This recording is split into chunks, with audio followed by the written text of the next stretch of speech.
Hello students, in the previous video I have described you about distance. Okay, today we will discuss about displacement. What is displacement? A displacement is a vector whose length is the shortest distance from the initial point to the final position of a point undergoing motion. It quantifies both the distance and direction of the net or total motion along the straight line from the initial position to the final position. Okay, let's tell you about displacement. Okay, what is displacement? First thing, what is your initial point? Initial point is that point from where you start your journey. This is your initial point. Okay, and जहाँ तक आप जाना चाहते हैं, up to what limit you want to go, this is your final point. ठीक, तो initial point से final point तक जाने के लिए आपके पास कई सारे रास्ते हो सकते हैं. ठीक, ऐसा भी रास्ता हो सकता है, ऐसा भी रास्ता हो सकता है. ठीक, जाने के कई रास्ते हो सकते हैं. दूसरी चीज़, एक रास्ता ऐसा भी हो सकता है जो इस इनिशियल पॉइंट और फाइनल पॉइंट के बीच में पूरी की पूरी स्ट्रेट लाइन जैसी हो. तो ये आपका फर्स्ट पाथ है, ये आपका सेकंड पाथ है, ये आपका थर्ड पार्ट है. ठीक, तो मैं आपसे पूछूं, ये बताइए इनिशियल पॉइंट और फाइनल पॉइंट के बीच में सबसे शॉर्टेस्ट लेंथ कौन सी है? तो आप कहेंगे सेकंड वाली है. ठीक, दो पॉइंट के बीच में, इनिशियल पॉइंट और फाइनल पॉइंट के बीच में सबसे शॉर्टेस्ट डिस्टेंस ये जो होती है, इसको हम क्या कहते हैं? डिस्प्लेसमेंट. ठीक, डिस्प्लेसमेंट का मतलब क्या है? The shortest distance between two point is called displacement. ठीक है ना. दूसरी चीज़, डिस्प्लेसमेंट में अपनी डायरेक्शन भी होती है. ठीक है, तो डिस्टेंस के साथ अगर डायरेक्शन टर्म भी ऐड है, ठीक, तो वो डिस्टेंस ना हो के क्या बन जाती है? डिस्प्लेसमेंट. ठीक, ठीक है, ठीक है ना. अगली चीज़, मैं आपसे कहूँ इस पॉइंट और इस पॉइंट के बीच का डिस्प्लेसमेंट काउंट कीजिए, तो डिस्प्लेसमेंट हमेशा दो पॉइंट के बीच की शॉर्टेस्ट डिस्टेंस होती है और जो कि हमेशा और हमेशा स्ट्रेट होगी.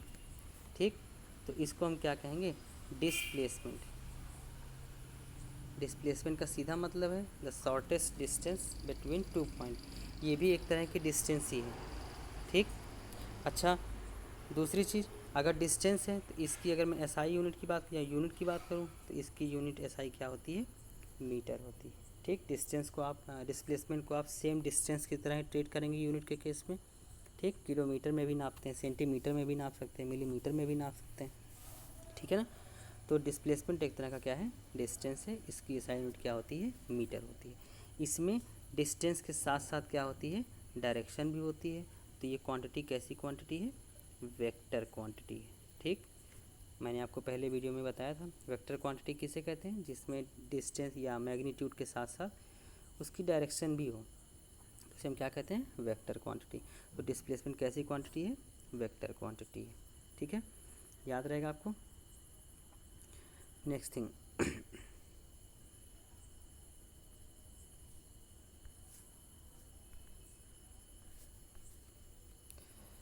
इस फिगर में मैंने आपको दिखा रखा है. क्या है? आप अपनी जर्नी यहाँ से स्टार्ट करते हैं और यहाँ तक जाते हैं. आपका पाथ ये था. ठीक, ठीक, तो टोटल लेंथ जितनी आप कवर करते हैं उसे क्या कहते हैं? डिस्टेंस. मगर इनिशियल पॉइंट और फाइनल पॉइंट के बीच में ये जो शॉर्टेस्ट स्ट्रेट लेंथ है, इसको हम क्या कहेंगे? डिस्प्लेसमेंट. ठीक, ठीक है ना. तो डिस्टेंस और डिस्प्लेसमेंट में ये अंतर होता है, डिफरेंस होता है. ठीक है ना, याद रखिएगा. अगली चीज़, what is speed? Speed can be thought of as the rate at which an object cover distance. A fast moving object has the high speed and covers a relatively large distance in the given amount of time, while the slow moving object covers a relatively small amount of distance in the same amount of time. मतलब क्या है इसका? मतलब इसका ये है कि कोई ऑब्जेक्ट कितना फास्ट ट्रेवल करता है और कितना स्लो ट्रेवल करता है। ठीक, मैं कहता हूँ एक ऑब्जेक्ट ए है, एक ऑब्जेक्ट बी है। ठीक, विद इन 1 आवर ये 40 किलोमीटर चलता है और विद इन 1 आवर ये 30 किलोमीटर चलता है।